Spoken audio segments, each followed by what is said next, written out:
The China and Africa podcast is brought to you in partnership with the Africa-China Reporting Project at Wits University in Johannesburg. The ACRP promotes balanced, considered reporting on Africa-China relations through innovative training programs held throughout the year. More information at africachinareporting.co.za.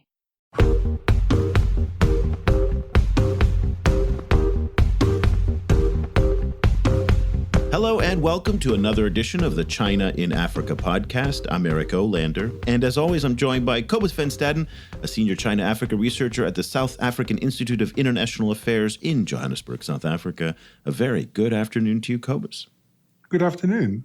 Cobus, today we're going to take a break from all of the discussion about debt and trade, and I know it's hard for me because all I do is sit on the news, and that's all everybody's talking about. But at the end of the day, we got to talk more about the China-Africa relationship beyond just the debt crisis, in part because there are so many other facets of this relationship. And so we thought today we were going to shift gears a little bit, turn our attention away from loans and Kenya and infrastructure, and talk about the Chinese community in South Africa, and in part because the community in South Africa really is the heart of the Chinese community in Africa in many ways. This is a population of about 350,000 people, which comes out to be somewhere around half of the entire Chinese population in all of Africa. Again, we don't have any precise numbers on exactly how many people are there. Nobody does. It's an impossible number to actually ascertain. But by most estimates, the community in South Africa is large, it's growing, it's very, very dynamic. Now, what's interesting about this community is because it's in South Africa, Cobus, and you know this all too well, it resembles very much the politics, dynamics, and the culture of where I come from in the United States. Racial politics in South Africa, racial politics in the United States have a lot in common. We both have apartheid histories. We both have large numbers of immigrants. It's also very, very multicultural and very, very diverse. Now, on the surface, these Chinese communities look largely homogenous. Oftentimes, they look very, very self-contained. But underneath the surface, Cobus, as you know, with all the diverse communities in South Africa, there's a lot of complexity. Yes, and the Chinese community particularly. The Chinese community in South Africa is old. There's been Chinese people living in South Africa since about the 1700s. And there's been successive waves of different kinds of Chinese people moving to South Africa at different times. So there was a wave of Taiwanese migration to South Africa. Before that, there was a wave of people coming from the Hong Kong area. And more recently, a wave of people coming from Fujian. So you have a community frequently speaking different languages, not understanding each other very effectively, and frequently having very different migration experiences as well, and cultural backgrounds. So it's even though the community looks and is treated as if they're homogenous frequently in South Africa, actually within the community it's quite divided. So let's dive into this today and explore the communities, because there are things that are happening in South Africa that we can then extrapolate for the rest of the continent. And of course, there are quite a few things that are unique specifically to South Africa. So we're thrilled to have back on the program Barry Van Wyk from the Africa-China Reporting Project at the journalism program at Wits University in Johannesburg. Very good afternoon to you, Barry. Thanks so much for taking the time to join us. It's a real pleasure to be with you, Eric and Cobus. Well, I think what we need to do before we get started is kind of put our disclosures right up on the table. For those of you who follow our program closely, many of you may know just from the ads that run before and during the program that the Africa-China Reporting Project is an underwriter of this program. They don't influence any of the content that we do, and they, of course, will have no direction over what we talk about today. But I did want to put that out there, that you are a generous funder of the program, and we appreciate it. But I think it's just important to kind of put our cards down. So, Barry, you have written a paper called Networking a Quiet Community, South African Chinese News Reporting and Networking. It's not yet published. It's in the process of getting published. We're hoping that it'll soon appear so everybody can read it. You gave us a little bit of a sneak peek. Why don't we start our discussion just kind of going through some of the key points on your paper, and then we'll deep dive right after that. Yeah, that sounds great. So basically what this paper, the story that it tells really is basically an untold story. South Africa has, as you just pointed out in the intro to the podcast, it has really an amazing Chinese community. It's the largest in Africa. And as you say, it's about half of all Chinese in Africa reside in South Africa. But the interesting thing about the South African community really is that it has its own South African Chinese media. This South African Chinese media, it consists of news agencies, websites, newspapers, and it really tells the story of a vibrant community. It tells the story of this community that's been here, as you pointed out, Cobus, for centuries. And it has this amazing media. It's not a large, it's not obviously not, dozens and dozens of newspapers or anything like that, but it does have its own media. And this media tells the story of a South African community that's vibrant, that has lots of associations. And so what I did is in this paper, I looked at 6 months of media content from January to the end of June 2017. And I looked at everything that was produced in this local Chinese media on the local community. And I went and looked in depth of everything that they reported about the local media, who the major players are, how the community is networked. And it really was just a fascinating experience because it really is such an untold story. There's this wealth of information that is being produced by this local Chinese media, and yet it's completely behind a wall of incomprehension, at least as far as South Africa or really the rest of the country is concerned. This is a great community with a great story to tell, and it's a part of this country, yet its story is totally untold. So in this paper, what I did is looked at this content and started to lift the veil really about this community and everything that it does. So I should say that, if you're in South Africa and you hear about the local community, what you will probably hear is that, it's so divided on political lines on, this society. There's a lot of societies that don't get on, or there's disagreements on so many levels. But actually, this paper takes a slightly different view on the local community because where the networking part comes in, as you pointed in the title of the paper, is really focused on this one specific organization that has been formed in South Africa. It's going back now all the way to 2004-05 in that era. Basically, what this organization, it's called the South Africa Chinese Community Police Cooperation Center. And at this stage, there's about 13 branches in South Africa and one in Lesotho as well.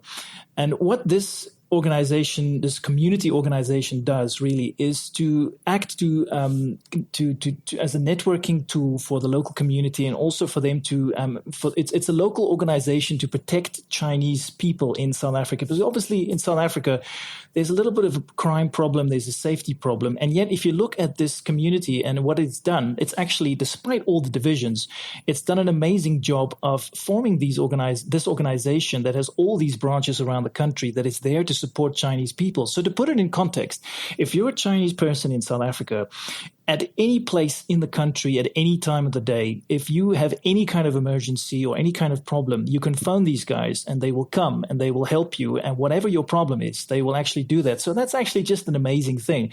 So that's a very brief summary of the paper. It's basically about the local Chinese media and how this local community, which on the one end, just to end off, on the one end, seems like a very quiet community. I mean, the only time the community in South Africa really comes out and, portrays itself is on the Spring Festival days. And actually, if you look at it, it's actually a very well-networked community. So, Barry, can you give us an idea of how these police cooperation forums actually work? You mentioned that if you have an emergency, then you call them and then they essentially come and help you. But how is that different from the service that the South African police gives generally or doesn't give generally? Yeah. So basically, what this is about is a lot of Chinese people in South Africa, in the past and presently as well, they don't really speak English so well, or if they do, it's not really for them a very convenient language. So the idea with this police community centers was to establish a service for Chinese people that would be for Chinese people in Chinese people to support them. So that's the basic concept why these were established. But actually, it goes beyond that because it goes back all the way to 2004-05 when the embassy was involved and a lot of other organizations came together. At that stage, there were an average of about 20 Chinese people were murdered every year in South Africa. That's the story that is being told. And Chinese people really just felt that they had to do something proactive in South Africa to actually protect their lives and their property. And as a result, this organization was formed. So the idea is that they have these 13 main regional offices. So all the people, so these 13 regional offices are spread around the country. So the community police center will have these main offices around the country, but they will also have basically a presence, even if it's just a few people, in all the major cities and towns of South Africa. So if you're a Chinese person, you have a problem, you can phone these guys. They will come. They will help. I mean, we should note though that it's based on the Community Policing Forum, which is basically something established in South African law, but these guys have taken this concept and just run with it. So the concept of community policing is a concept in South African law, and these guys have just run with it and just expanded it to a great extent. So for them, the idea is that Chinese people have their own structures. They have a proactive system and a proactive structures that Chinese people can rely on, that can be, so these guys, if you phone them, they will come, they will interact with the local police on your behalf. Often they would arrive on crime scenes, because we know obviously that Chinese shop owners are spread around the country in small towns, in very rural areas where there's not always the local services available. And yet for them, these community centers are actually there to assist them as well. So it's really it's a proactive thing about the local Chinese community they established to protect themselves and their property. Okay, so I'm going to get to media in a second, but since we're on the policing thing, let's kind of spend a little time looking at this. Community policing and in-language policing is nothing new around the world. And in my previous life, I was the vice president of news at KSCI, Channel 18 in Los Angeles, which back in the day, up until about a few years ago, was the largest Chinese TV station in the United States. We did a lot of outreach with the Los Angeles Police Department, who also has in-language policing. And that's a very common thing in the United States. New York, Houston, LA, San Francisco, all of them have an emphasis on community policing and in-language policing in Spanish, in Chinese, in Vietnamese, Tagalog, lots of different languages. However, one of the key differences, and this is what I'd like to get, I want to understand what's happening in South Africa. There is no connection between the Los Angeles Police Department and the Chinese embassy and the Chinese government. And I think what makes people, and myself included, a little bit apprehensive about these 13 community policing centers is the connection between what you said, the embassy.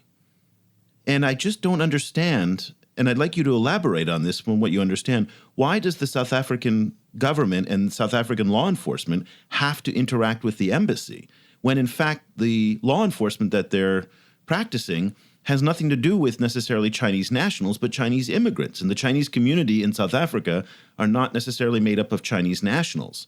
So I guess, and the way that the story was presented was with a very strong influence of the Chinese law enforcement and Chinese police, and that made a lot of people nervous. In fact, some of the stories even said that some data about Chinese nationals in South Africa will be sent back to China as well.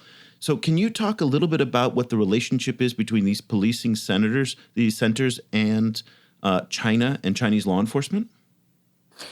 Yeah, Eric, it's clear that there is widespread contact between these centers and mainland institutions. So when, all the way from the Public Security Bureau, and we know that, Public Security Bureau, other government departments, there is interaction between them. There's definitely some interaction between them in the sense that a lot of delegations would regularly come. If you look at the local Chinese media, these things are reported on regularly.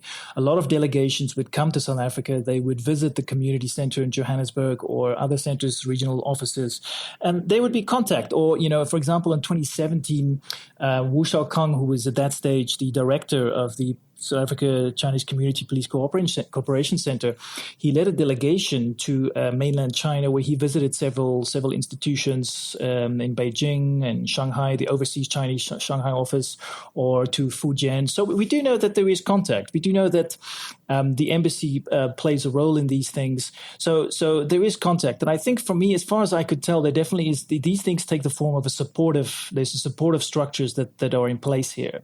So I can't really say, in detail what is the kind of support that is given. But I think the way that it is presented is that there is, the local community police centers do have some support from mainland China, whether it be, if you look at, for example, at their financial support that as it's reported, they have very strong links with the embassy. The embassy can provide some funding, but we do also know that they have very strong links, and this is the other side of the story. These community police centers have very strong links with local police. They are very well integrated with local police centers. So it's not as if it's just they only have links to mainland or Chinese institutions. They have very strong links to local police departments. For example, in June 2017, when the Orange Free State Province Police Community Center was established, at the launching ceremony, for example, you had the premier at that stage, Ace Magashule of the Free State, was present at the ceremony, and not only him, but a whole range of local mayors and provincial officials. So I think these police, and I think the reason why this is why this happens in this way is because the police. The South African police services, I think they welcome these community police centers because they help them actually to do the policing. Why do they need the Chinese government to? South Africa's wealthy enough to afford 13 police centers. They can call the Los Angeles police, the Paris police. There's any number of police organizations around the world that can help them set up in-language police services. I don't understand why they need to integrate with the Chinese police. I think the critics here may have a point that it gives cause to be concerned that you have Chinese law enforcement collecting data and interacting with those in a democratic country. That just feels weird to me. I mean, the optics alone just feel weird. I don't think they're integrating with them in that sense. I mean, I don't think it's like this. Or at least interacting is what I was saying. Interacting. Yeah, so, interacting, I can't really speak to what level of interaction there is. All I know is that there are sometimes visits, there's sometimes what kind of support there is, I don't really know. I think, these local police centers are staffed by local Chinese people. I think that's clear. I mean, if you look at the people who run the police centers and who's run the whole organization, these are South African Chinese, who have lived in South Africa for decades. So these are people who really understand the local situation. I mean, if you ask me why did things happen in this way, why did the South African police not form these things on their own? Well, it's very hard to say. It didn't happen that way. These things happened because in 2004-5, Chinese people felt they had to do something. They had to do something about the criminality, and the crime situation as they saw it, and so they did it, and this is how it happened.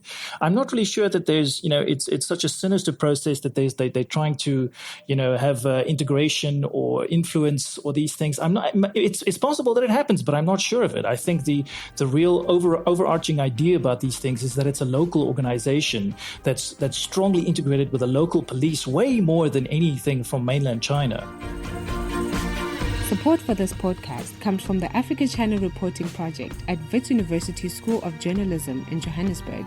The ACRP provides reporting grants, workshops, and other professional development opportunities for both African and Chinese journalists. Follow the ACRP on Twitter at Wits China Africa or visit africachinareporting.co.za for information about grants and upcoming seminars. Cobus, let me get your take on this because I know you've got some opinions. So what Barry's saying sounds really interesting in the sense that it is local. And so once again, we run into a messaging, a public relations, a communications, and an optics problems that the Chinese are having in terms of communicating their role. People don't know what the role is, so it makes them nervous. And in these days, in this era now, where information spreads so much on social media, on YouTube and whatnot, that's a pretty dangerous thing. So it just seems like if it in fact is what Barry says it is, even though he doesn't have all the information, it seems like the Chinese could have done a better job in communicating that. Yes, it was interesting. The discourse around the policing centres was quite mixed in South Africa, and there was the kind of journalists that I spoke with about it, raised some of these issues. At the same time, in South Africa, there's such a high awareness of crime as a problem generally, that any kind of anti-crime measure in South Africa tends to get a relatively positive reception. Because it's an issue that ordinary South Africans are so aware of and so kind of worried about. Barry, what I actually wanted to ask you about is, so far we've looked at the situation of Chinese people as victims of crime in South Africa.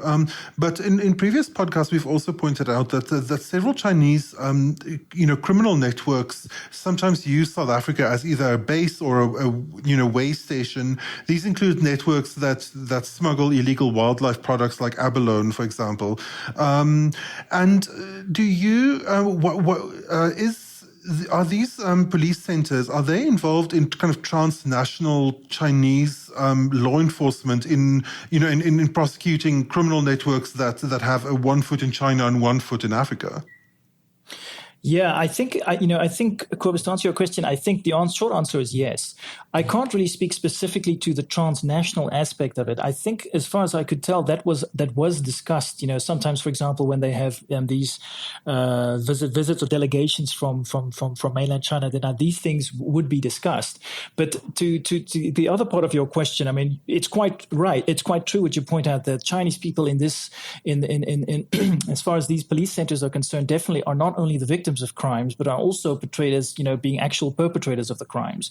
And this is very clear in these police centers. They have annual meetings where they discuss the all their major cases that they had, the major issues that they had to deal with every year. And it's quite clear that they do also discuss these issues, and they do also encounter these issues where Chinese people actually are part of criminal activities, criminal networks. For example, they had a meeting in June 2017 where Li Xinzhu, who at that stage was the honorary director, actually has recently this year in March been re-elected as director. A very interesting story, Li Xinzhu. But he actually estimated that goods worth at least $3.1 million are stolen every year in South Africa. Chinese goods worth at least $3.1 million are stolen every year in South Africa, and that Chinese people are actually also involved in colluding, as he put it, with other African people engaging in theft, extortion, kidnapping. We do know that these exist. I mean, if you look at the actual things that the local Chinese media report on, there's really nothing left to chance. I mean, if you look at what they report on, they do report on Chinese people involved in criminal activities, such as all these things described above. There was this very interesting official who has actually very recently left at the Chinese embassy, but his name is Wang Zhegang, and he was busy. He was working at the Chinese embassy in Pretoria in South Africa for many years, probably close to a decade. And this guy actually had contact on these things. He would sometimes go on street level, would go and go and interview Chinese people or African people, be on street level, be sometimes really cooperating very closely with police. And he often would investigate these cases where actually Chinese people are involved in these criminal cases. So it's definitely a case that Chinese people are not only the victims of crime, and they're also the perpetrators of crime, and not to mention even where these issues of environmental crimes, for smuggling of environmental products or ivory or these things. The local Chinese media report on these things. They make it very clear when Chinese people are involved in these things. So all these things, this is part of the story that is outlined in this paper, is that the local Chinese media actually, they are full of these things. There's a whole wealth of information that is being reported here. So let's kind of move on from the law enforcement side of your paper and focus more on the media side, which you talked about. And I think it's important that we define our terms here, because when a lot of people hear Chinese media, they may think of Xinhua, the People's Daily, China Daily, CGTN, the TV network, China Radio International. And then there's a distinction between the immigrant media, and those are the media outlets that are produced in South Africa, that are South African owned and operated, and they don't have any connection with China or mainland China. And again, going back to my own experience in Los Angeles, even though we were broadcasting in Chinese, we of course were an American media outlet. So when you're talking about Chinese media, are you talking about the former, which is the state-owned Chinese media from China, or are you talking about local immigrant media produced in South Africa by South Africans and regulated by South African media law? No, I'm very much talking about South African Chinese media. This paper of mine is very much about South African Chinese media, not about mainland Chinese media. So South African Chinese media, the main elements of South African Chinese media are basically one or two or three sort of news agencies. The leading of them is called African Times, Feijiu Shibao. Now, African Times was formed in 2005. Many of these guys that I've mentioned before, Li Xinzhu, Wu Shaokang, these are people who were actually also involved in the forming. They were founding members of the Police Community Center. They were also the people who were founding members of African Times, 2005 in Johannesburg.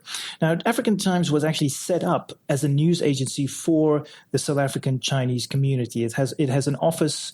It has an office in Cyrildene, which is the new Chinatown where most of the Chinese in Johannesburg reside. It has a media office there. It has a few journalists that cover stories. And actually, in the paper, I reference a lot of the articles that they produce. There's a few of their journalists that I work with quite closely, and these people cover these stories about all the Chinese community. And they have no overt connection with mainland Chinese media. This is a South African Chinese media network.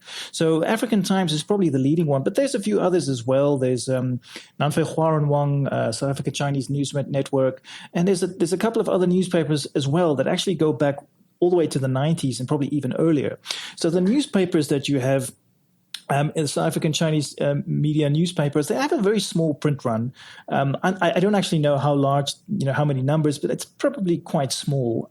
But they do have newspapers, they have websites, and they have these news agencies, and they have these news portals. So it's definitely a South African Chinese media network and not a mainland one. I actually, as part of the research for this paper, I visited them a few times and tried to talk to them and interview them a little bit in an informal way. Actually, I've come to get to know some of their journalists, and they would actually tell you that they practice complete media freedom. That's what they would say. So in addition to that, there is obviously also a few mainland Chinese media journalists who operate in South Africa. I mean, there was a few of them that have been working in South Africa for several years. Many of them actually, a few of them actually left quite recently. But there's like a China News Service, one that was here for many years. And there's ones that People's Daily have a small office here in Johannesburg. So there are actually also mainland media and news agencies here, but they would generally report on, sort of the South Africa, China, political affairs and these things. They wouldn't so much really go into the local Chinese community. For the local Chinese community, you would really get into the likes of African Times and the South African Chinese media. These local Chinese publications and news services, how are they funded? They are probably funded by the local community. I'm not 100% sure exactly where they are funded, but I think they are funded from the local community in the same way, to a large extent, that the police centers, I think a lot of their funding, sorry, just a quick aside, a lot of their funding comes from the committee, the leading committee that run them. And obviously they have sometimes they have they have contributions, like I said, from the embassy or from other people. But I think it's pretty much the same story for these local news agencies. They're funded by the local community. Let me preface the next question that I'm going to say that I want to make sure that when I ask the question that I have a little bit of self-reflection. I am an immigrant here in China. I can't say that I assimilate that well in China. I eat I don't eat Chinese food that much. It's very salty and very greasy if you eat it every night. I don't read the Chinese newspapers, even though I can. I kind of go out and buy the local magazines, local newspapers. I do consume a lot of English language content here in Shanghai. There's a lot of it. So I'm not assimilated, and I speak fluent Chinese, probably not as well as you do, Barry, but nonetheless, I'm there. And so I want to put that caveat out there. In Africa, particularly in South Africa, a lot of the criticism that people have of the Chinese community is that they don't assimilate. And these media oftentimes reinforce that notion that, well, they're in their own bubble, they're isolated from the rest of the community, they're not reading our same shared newspapers. Now, in Los Angeles, when I was running immigrant media there, I would always make the argument that the first generation relies on this, but the second generation that goes to public schools, that learns the local language, that is more culturally bilingual between the native culture and the adopted culture, they become assimilated. So talk to me a little bit about that criticism of the isolationism that this media may generate, or the perceptions of it that they are foreign and different from the rest of us. Yeah, I think that's a very complicated issue. I think in South Africa, one should point out there's a couple of caveats that one should point out about the South African Chinese community. I think the vast majority of the Chinese in South Africa are relatively recent arrivals. So most of them arrived in the 2000s or maybe the 90s, some, but most of them are even much later than that. So the proportion of the South African Chinese today in South Africa who arrived in the 19th century or who arrived even several decades ago, maybe the Taiwanese who arrived in the 70s or 80s, that proportion is very small. And if you do know some of those, they are very assimilated. Some of them don't even speak Chinese anymore. I have people that we know, friends that we know who are like that. They don't even really speak Chinese anymore. They don't live in a Chinese community. I mean, they are, if anything, they would have to be assimilated if you would judge it by that standard. So the vast majority of the rest are likely to be arrived quite recently. They are likely from Fujian province. So the question of assimilation then becomes, it becomes quite complicated. Maybe if they are more recent arrivals, they're really quite complicated. It's hard to say if they are assimilated. Maybe they need more time. So to put it another way, if you look at, some of the leaders that I've mentioned before, Li Xinzhu, Wu Shaokang, if you look at their story, in the context of assimilation, it's a little bit difficult because if you look at Wu Shaokang, for example, this guy, he arrived back in the 90s, and Li Xinzhu, both of them, these are, just to refresh, they were both the directors of the police center at different stages. There's only been two directors and these two guys.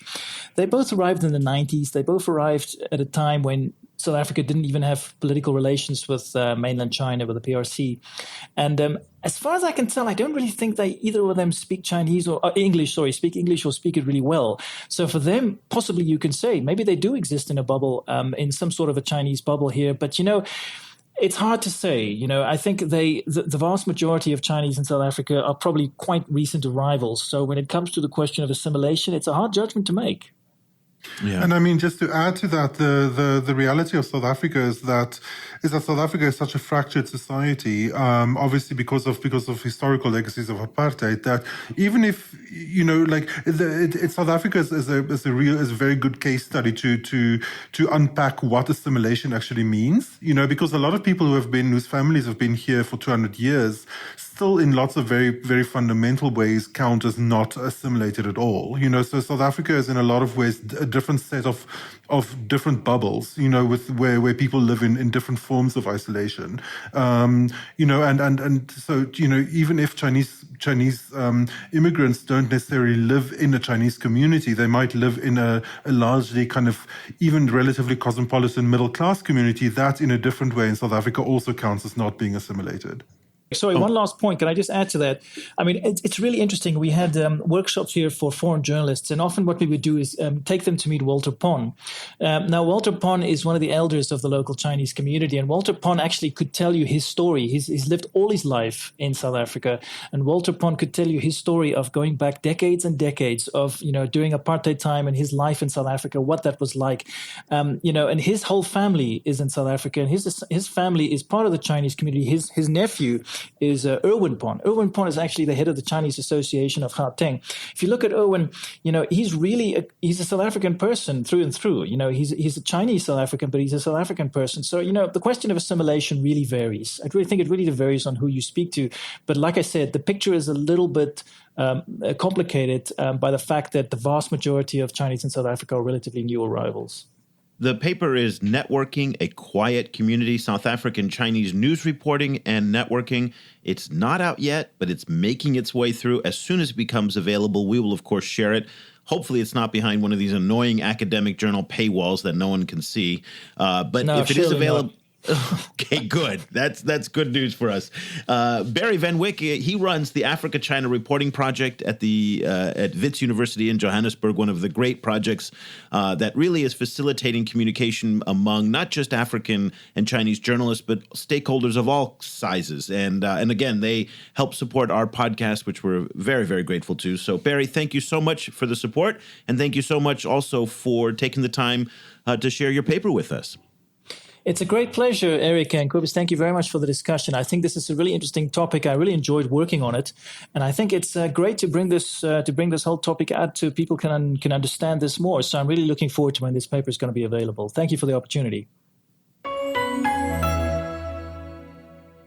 Cobus, I can't tell you how excited I am that Barry went to the effort to do this paper to talk about immigrant media. And immigrant media to me it means so much to me. And again, I spent 5 years producing immigrant media in Los Angeles, and it was through that experience that I recognized how the critics have it all wrong when they say that Chinese language media in Pretoria or in Johannesburg or in Los Angeles is evidence of the lack of assimilation. And I will say it's actually the opposite.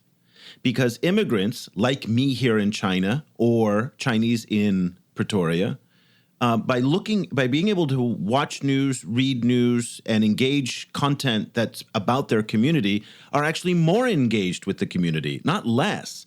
People assume that because the characters are in Chinese that they're finding out news from back home, which may be the case. That's definitely part of the content mix. But a lot of it is local reporting. What's going on in the schools, in crime, in education policy, in government policy, in elections and things like that. So it actually ties people more to the community. It's an assimilative force. And it has a connection. You have a connection with where you live, and I think it's fantastic. So in that sense, I think there's a really big misunderstanding. And also, the only other point that I want to make is in this day and age where there is so much skepticism and cynicism against immigrants, particularly in the United States and Europe, and also in Japan, and here in China actually as well, these types of media are so critical in helping to kind of create bonds between people. And I just think it's the biggest mistake in places like Europe that are resistant to producing these kinds of media because they have this naive notion that everybody who comes to Sweden or to France should immediately learn French and consume French media, which is just ridiculous. One of the best things that they could do in the banlieue would be to have Arabic and French media produced by Africans for Africans about life in Paris and France and Europe. And they don't do that. And again, it's an old way of thinking. So I think media can be one of these things, a very powerful force to challenge some of the hostile populist impulses that we're seeing in Europe and the United States today. I really agree. The media that Barry was looking at, a lot of that content, it happens to be in Chinese, but a lot of it is talking about what it means to be South African. Like how to navigate South Africa, how to live comfortably in South Africa, and that is a big topic that needs a lot of unpacking.